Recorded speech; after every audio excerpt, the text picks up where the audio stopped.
You might not know this, but some of the episode names for the upcoming 5th season of Phineas and Ferb have just fallen out of the sky. We actually have 15 of them. So in this video, I wanted to discuss with you guys what could happen in these episodes based on their titles. You can find the titles on the Entertainment Identifier Registry. I'm gonna leave a link to it in the description below if you wanna check it out, but just note that these titles may be subject to change.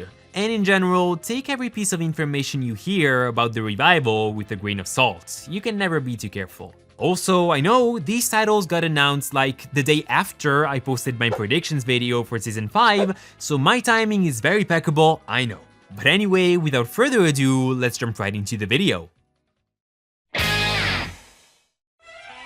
So first things first, each one of these first 8 episodes is gonna be divided into 2 segments as usual, and for the time being we have the names of 15 new segments. The first segment of episode 1 is called Summer Blockbuster. Now, I doubt this one has something to do with the boys creating their own movie, pretty much because they've already done that in season 1, Lights, Candace, Action, and Phineas and Ferb did say that they don't really like to recreate or rebuild their old inventions, so I think this title is just a reference to the show itself, since, in a way, the show is kinda a summer blockbuster in and of itself. Then the title suggests that this episode might actually take place during the summer, and we actually got confirmation of this. In fact, in an interview at New York Comic Con, the creator said, and I quote, "It will probably be the following summer. It's basically the same show as before, we've got a lot of the same staff." So this means we can forget all about the show taking place during the winter and seeing the boys and Candace go back to school. Instead, Summer Blockbuster is probably gonna be set on the very first day of this new summer, and I imagine the boys would create some invention to celebrate. And it's gonna be pretty cool to see them all just slightly grown up. Their character designs are probably gonna stay the same, but I think it would be pretty cool to see them all just 1 year older.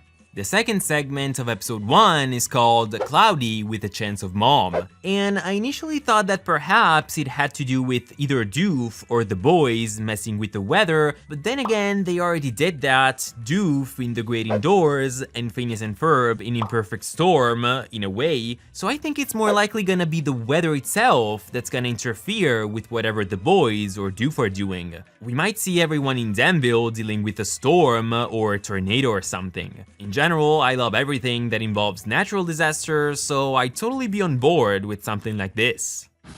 Then episode 2 segment 1 is called Appetite for Adventure, and this is the most generic title possible. I suppose it has something to do with food, but your guess is as good as mine. I mean, the boys already did something involving a restaurant and even ice cream, and the same goes for Doof, so I'm not really sure what could happen here. Instead, the next segment is an interesting one. It's called License to Bust, and I'm pretty sure it has something to do with Candace getting her driver's license. You may remember that in the original summer, Candace had her learner's permit, so if this episode is taking place on the next summer, Candace would be turning 16, and it would make perfect sense for her to get her driver's license. And it's pretty cool that it would fit right into the timeline. They wouldn't have to change her age or something, she could totally get her license here. It would also be so cool to see this sort of evolution of Candace initially riding her pink bike everywhere and then owning her own car. She would be so much more efficient when it comes to busing her brothers. That would be so cool to see.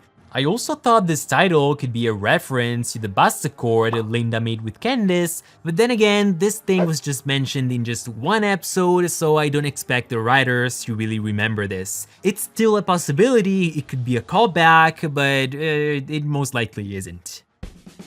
Episode 3 segment 1 is called Die Another Day, which is a reference to the James Bond movie Die Another Day. I suppose this could have something to do with the boys being secret agents for a day, just like they've been detectives in Finding Mary McGuffin. However, the most likely scenario is that this episode is gonna be focused on Perry, given how he's a secret agent. There's also a possibility that this title doesn't have anything to do with the episode itself. Even in the original run of the show, many titles usually have nothing to do with the movie or TV show they're referencing. For instance, The Necessary Roughness is supposed to reference Necessary Roughness, which is a movie about football. Yeah, the episode has nothing to do with football, so it's probably just a fun wordplay and nothing more. In fact, even the next segment, episode 3, segment 2, is called Deconstructing Doof, which is a reference to the movie Deconstructing Harry. However, even in this case, I hardly doubt the episode is gonna have something to do with that movie, because that movie is about a writer who draws inspiration from people he knows in real life, sometimes causing them to become alienated from him as a result.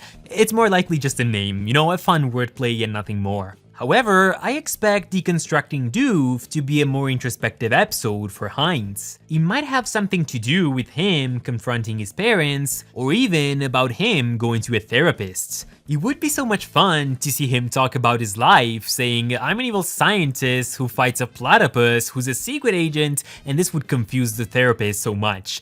This episode could see Heinz having some sort of crisis or realization. Perhaps the story could be about how he's torn between evil and good. You may remember that he was evil, then he turned good, then evil again, and he's probably gonna stay evil for the majority of the season. So I imagine this to be a very cathartic episode. I'm very curious. Moving on, episode 4, segment 1 is called Tropey McTropeface, which I have no clue what this one could be about, but Martin Olson, one of the songwriters on the show, just said that this one is a Ferb story, and that it's also one of their most extreme satires, so I kinda expect the show to make fun of its own tropes and make very meta jokes about it. Then episode 4, segment 2 is called Biblioblast, which may take place, or at the very least begin, in a library. And let me ask you, who do we know works in a library? Love Handle's drummer, Swampy. So this episode could be all about him, or about Love Handle in general. Love Handle's debut episode, Dude, We're Getting the Band Back Together, is pretty much a fan favorite episode. Everyone loves it, everyone remembers it, so I can see the writers giving them 10 more minutes of spotlight. Perhaps we're gonna see the band on tour with Phineas and Ferb joining them. Then we have episode 5, segment 1, which is called A Chip to the Vet.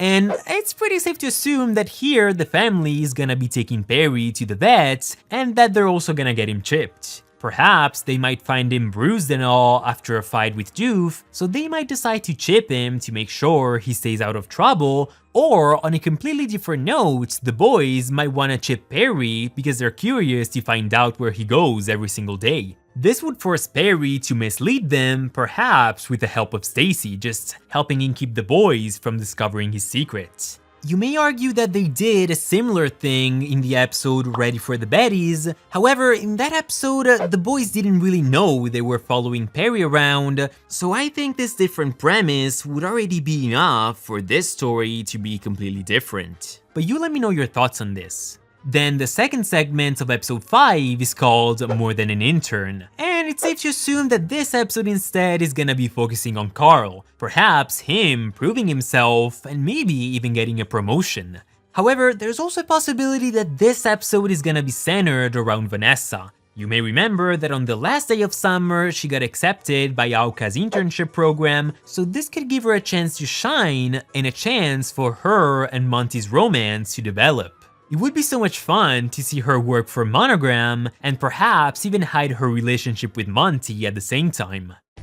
As for episode 6, I have a feeling that these two segments are gonna be connected. The first one is called The Aurora Borealis, and the second one, Lord of the Firesides. Now, I'm pretty sure that in the first one, the boys are gonna be recreating the Aurora Borealis at this time of year, at this time of day, in this part of the country, localized entirely within their backyard. Yes, that Simpsons meme will never get old, but I'm pretty sure that's what's gonna happen. Simple, easy, linear. However, the second episode, Lord of the Firesides, makes me think that this is gonna be some kind of two-parter episode. Back in season 2, they already did a similar thing with Bubble Boys and Isabella in the Temple of Sap, and then again in season 4 with B-Day and B-Story, where they wrote two complementary episodes which had their plots interconnected. So perhaps the Aurora Borealis episode might follow the adventures of Phineas, Ferb, Doofenshmirtz and whatnot, while Lord of the Firesides follows Isabella, the Fireside Girls, Pinky and Poofenplots on that same day. I kinda root for Poofenplots. I really hope she joins Love Muffin at last. However, there's also a possibility that these two stories are not gonna be connected, so this might be a standalone Fireside Girls story, which would be fun anyway. Then the first segment of episode 7 is called Agent T14, which, unless this title is referring to Vanessa or Monty, which I guess is a possibility, I'd say that this segment will finally see Stacy join Perry in one of his missions. It's finally happening. Hallelujah! This episode is probably the one I'm most excited about. I can't wait to see how these two work together at last. Oh my god!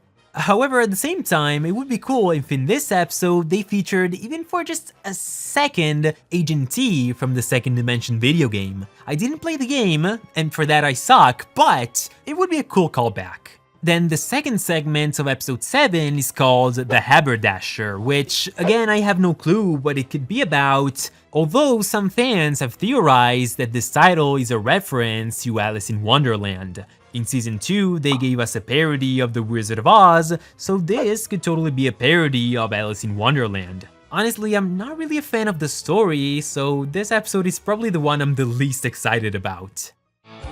And finally, we don't know the name of the first segment of episode 8 yet, but the very last title they gave us is Out of Character, which is the second segment of episode 8. Of course, the title refers to someone in the main cast acting, you guessed it, completely out of character, possibly because of one of Duke's teenagers. Hopefully, this is not gonna involve just one person like we saw with Lawrence or Carl or even Ferb in the Star Wars special. Instead, it would be cool to see the entirety of the Flynn Fletcher family hit by some Inator. Perhaps they could be switching roles, with Candace building some insane contraptions, her father trying to bust her, the boys going out to buy groceries, Linda being a secret agent while Perry owns the antique store. Yeah, I guess this premise sounds dumb enough for it to work. They might actually do something like this.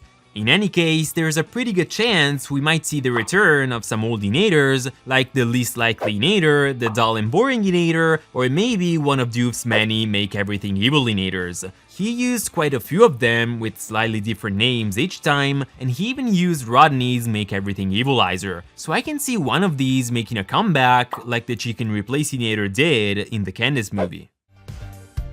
And with that being said, I guess I have nothing else to add. For this video, I kinda had to improvise. I had no script, no notes, bullet points or anything, so if I repeated myself too much or something, just don't blame me. I wanted to get this video out as soon as possible to keep you guys updated. Yeah, that's how much I care.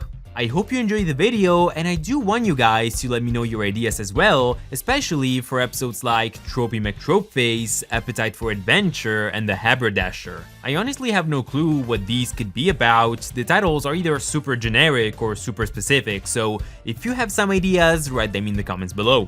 In the meantime, I'll do my best to keep you guys updated on the revival, as usual, and I'll see you guys next time. Ciao!